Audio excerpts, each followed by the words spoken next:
মিথ্যা ওয়াদার তো মৌসুম এসে গেছে। কি কোন বোঝেন কথা? হ্যাঁ, মিথ্যা ওয়াদার মৌসুম এসে গেছে। এখন মৌসুমে বাহার, মিথ্যা বলার। কত সুন্দর সুন্দর ওয়াদা, সোনা দিয়া রাস্তা বানায় দেব। অভুক্ত মানুষদের বলা হয় না খাইয়ে মরবেন না, কিন্তু কি খেয়ে মরবে তাও কয় না। আমরা যদি যাইতে পারি তাহলে মটকির মতো রসগোল্লা বানাই দেব, গরুর গাড়ির চাকার মতো জিলাপি বানাই দেব, খাইতে গিয়ে হা করে চিত হয়ে থাকবে। কত রঙিন রঙিন কথা। মিথ্যা ওয়াদার সময় এসেছে। ভাইরা আমার, পরকাল যদি বিশ্বাস করে সেই ব্যক্তি কিছুতেই মুখ আছে বলেই যা খুশি বলবে না, পরনিন্দা করবে না, পরচর্চা করবে না, হাত আছে বলেই যা তা লিখবে না।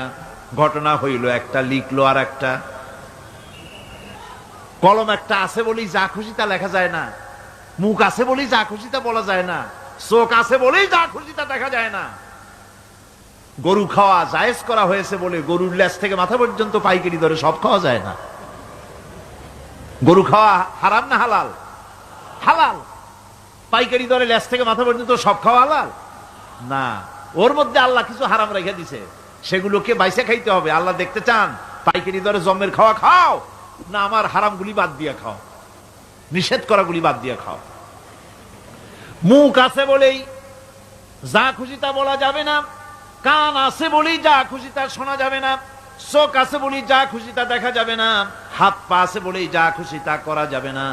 সবটার পেছনে আল্লাহ রাব্বুল আলামিনকে ভয় করা লাগবে। মহান আল্লাহ রাব্বুল আলামিন বলে, বান্দারে তোমার সমস্ত কার্যাবলী এমনকি তোমার চাহনিটা পর্যন্ত কার দিকে কি নিয়তে তাকায়ছো কেউ জানে না, আমি আল্লাহ রাব্বুল আলামিন জানি। وَيَعْلَمُ خَائِنَةَ الْأَعْيُنِ وَمَا تُخْفِي الصُّدُورُ। তোমার অন্তঃকরণ কি জিনিস গোপন করে আর তোমার চক্ষু কি লুকোচুরি খেলে আমি টের পাই। সুবহানাল্লাহি ওয়া বিহামদিহি।